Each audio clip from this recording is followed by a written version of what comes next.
On a summer day in August 2020, the picturesque town of Solihull, England, became the backdrop for an unthinkable tragedy.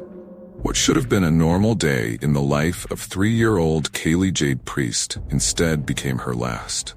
Her life was cut short by those who should have protected her most.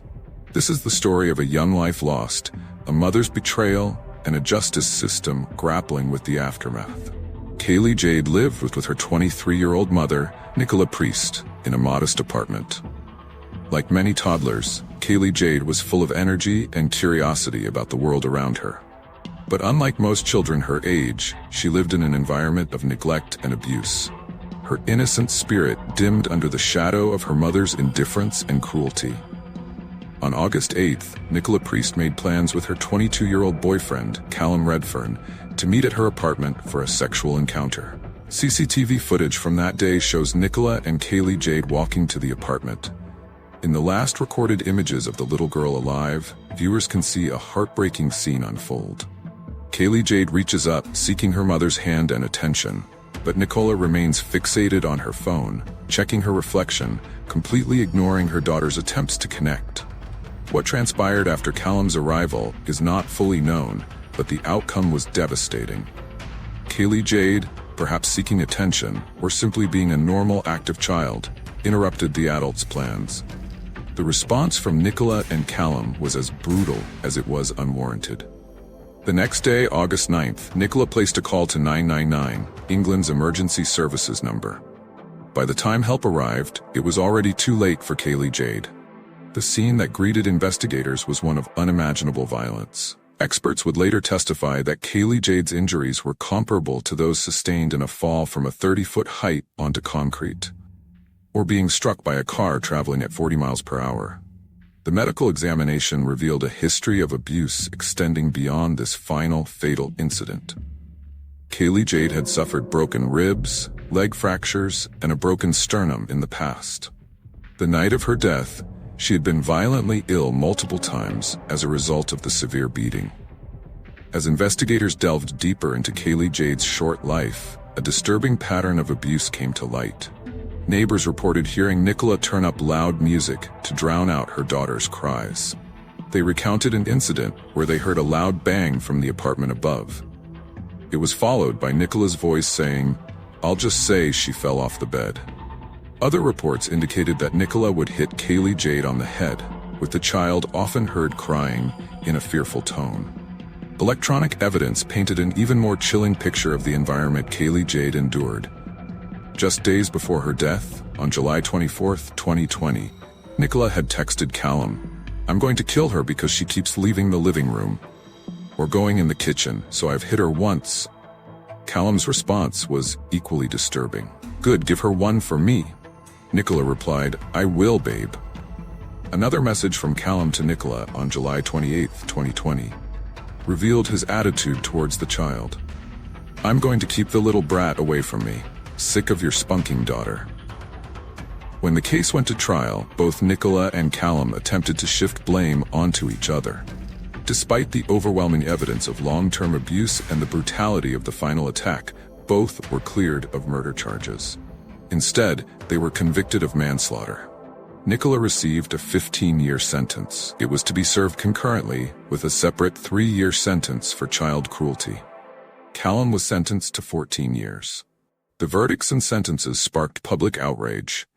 Many felt that the punishments were far too lenient, given the horrific nature of the crime and the vulnerability of the victim. Online petitions began circulating, calling for life sentences for both defendants. Kaylee Jade's grandmother, Debbie Windmill, released a heart-wrenching statement following the verdict. She spoke of the joy Kaylee Jade brought to her life and the future that had been stolen from her granddaughter. "I could never stop staring at the smile on her beautiful face," Windmill wrote. "I loved every moment watching her develop to nearly school age."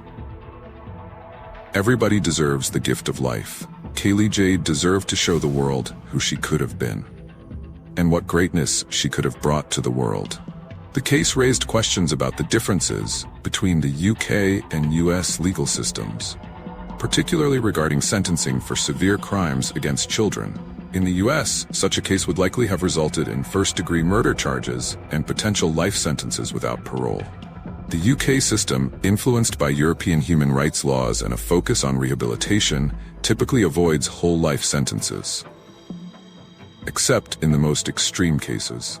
Under the current sentences, both Nicola and Callum will be eligible for parole in less than a decade.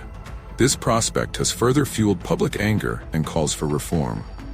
Many argue that the gravity of the crime, the betrayal of parental duty, and the complete lack of remorse warrant harsher punishments. The case of Kaylee Jade Priest highlights several critical issues in child protection and criminal justice. It raises questions about how society can better identify and intervene in cases of child abuse before they escalate to tragedy. The failure of neighbors and others who suspected abuse to report their concerns is a painful reminder. It underscores the importance of community vigilance and action in protecting vulnerable children. Moreover, the case has sparked a debate about the balance between punishment and rehabilitation in the justice system, particularly for crimes against children. While the UK system emphasizes the potential for rehabilitation, even for serious offenders, many argue that certain crimes are so heinous that they warrant more punitive measures. The tragedy of Kaylee Jade's death also sheds light on the complex issues surrounding young parenthood, domestic violence, and the cycle of abuse. Nicola Priest, herself a young mother at 23, clearly lacked the emotional maturity and parenting skills to care for a child. Her relationship with Callum Redfern, characterized by violence and a callous disregard for Kaylee Jade's well-being. It points to deeper societal issues that need addressing. As the case continues to resonate with the public, it serves as a grim reminder of the vulnerability of children and the paramount importance of their protection. It challenges society to reflect on its values, its justice system, and its mechanisms for safeguarding the most innocent among us. The memory of Kaylee Jade Priest, a bright-eyed toddler whose life was cut tragically short, continues to drive calls for change. Her story has become a rallying cry for those advocating for stronger child protection laws, harsher sentences for child abusers, and better support systems for young parents. In the years since the trial, the case has been the subject of numerous documentaries, news specials, and public discussions. It has prompted reviews of child protection protocols and sparked debates in Parliament about sentencing guidelines for crimes against children. As Nicola Priest and Callum Redfern serve their sentences, the question of their eventual release looms large. In the public consciousness, the prospect of their rehabilitation seems remote to many, given the nature of their crime and their apparent lack of remorse. The parole hearings, when they come, are likely to reignite public debate and scrutiny. For now, Kaylee Jade's family, particularly her grandmother Debbie Windmill, continue to honor her memory and advocate for changes that might prevent similar tragedies in the future.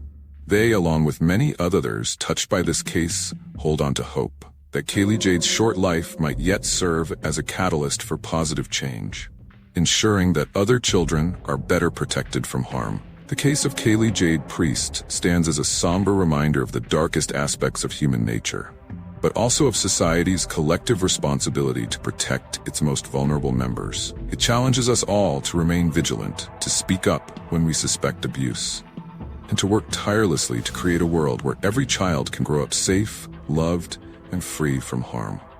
As the years pass, the memory of a little girl who only wanted her mother's love continues to resonate.